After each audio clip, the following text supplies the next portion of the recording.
policeman on the beat moved up the avenue impressively. The impressiveness was habitual and not for show, for spectators were few. The time was barely 10 o'clock at night, but chilly. Gusts of wind, with a taste of rain in them, had well nigh depeopled the streets. Trying doors as he went, twirling his club with many intricate and artful movements, turning now and then to cast his watchful eye adown the pacific thoroughfare, the officer with his stalwart form and slight swagger made a fine picture of the guardian of the peace. The vivacity was one that kept early hours. Now and then you might see the lights of the cigar store or of an all-night lunch counter, but the majority of the doors belonged to business places that had long since been closed. When about midway of the certain block, the policeman suddenly slowed his walk in the doorway of a darkened hardware store. A man leaned with an unlighted cigar in his mouth. As the policeman walked up to him, the man spoke up quickly. "It's all right, officer," he said reassuringly. "I'm just waiting for a friend. It's an appointment made 20 years ago. Sounds a little bit funny to you, doesn't it? Well, I'll explain it if you'd like to make certain it's all straight. About that long ago, there used to be a restaurant here, or there used to be a restaurant where this store stands. Big Joe Brady's restaurant." Until 5 years ago. Said the policeman. It was torn down then. 20 years ago tonight. The man in the doorway struck a match at his lit cigar.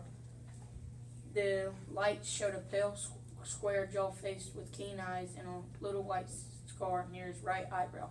His scarf pin was a large diamond, oddly set. 20 years ago tonight, Said the man. I dined here at Big Joe Brady's with Jimmy Wells, my best chum, and the finest chap in the world.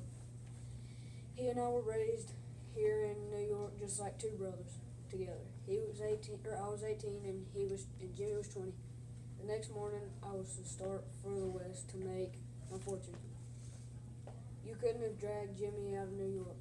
He thought it was the only place on earth.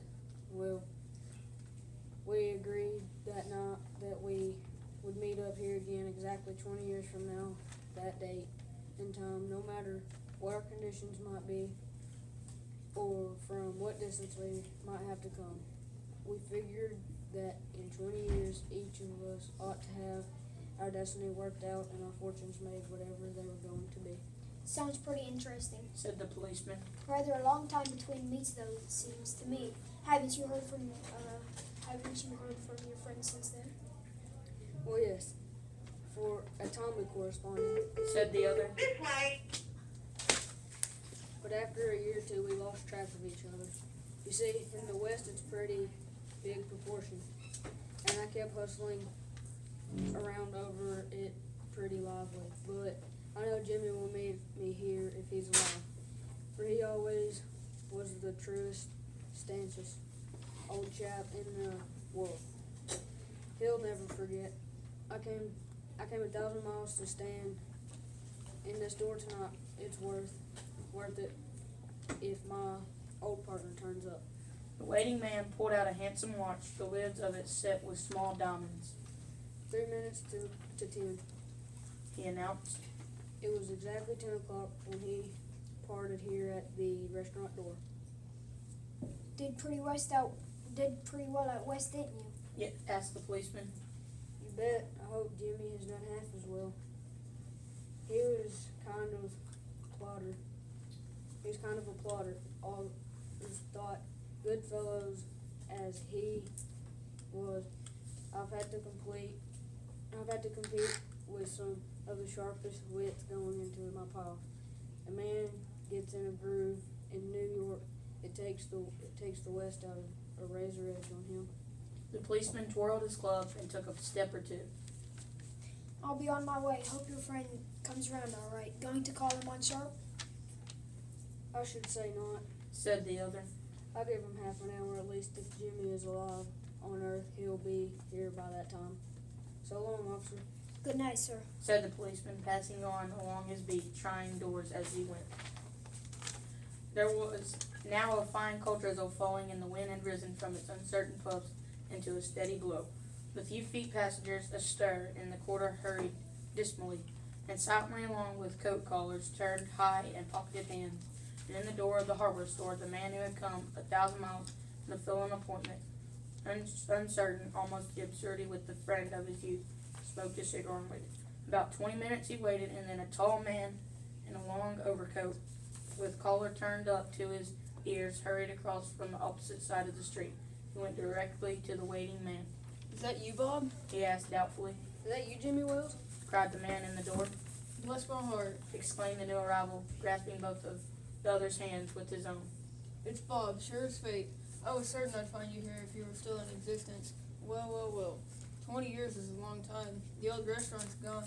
Bob, I wish it had lasted, so we could have had another dinner there. How has the West treated you, old man? Bully. It has given me everything I've asked for. You've changed lots, Jimmy. I never thought you were so tall, by 2 or 3 inches. Oh, I grew a bit after I was 20. Doing well in New York, Jimmy? Moderately. I have a good position in one of those city departments. Come on, Bob.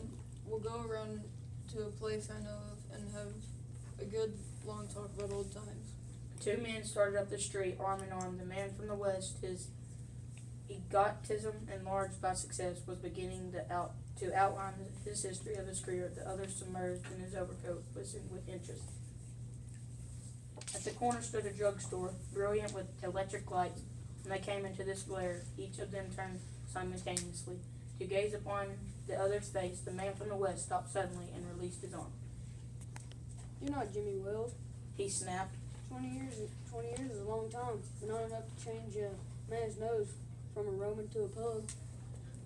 It sometimes changes a good man into a bad one. Said the tall man. You've been under arrest for 10 minutes, Silky Bob. Chicago thinks you may have dropped over her weight and wires us she wants to have a chat with you. Going quietly, are you? That's sensible. Now, before we go on to the station, here's a note I was asked to hand you. You may read it here at the window. It's from Patrolman Wells. The man from the west unfolded the little piece of paper handed to him. His hand was steady when he began to read, but it trembled a little by the time he had finished. The note was rather short. Bob, I was at the appointed place on time when you struck the match to light your cigar. I saw it was the face of the man wanted in Chicago. Somehow I couldn't do it myself, so I went around the corner and got a plainclothes man to do the job, Jimmy.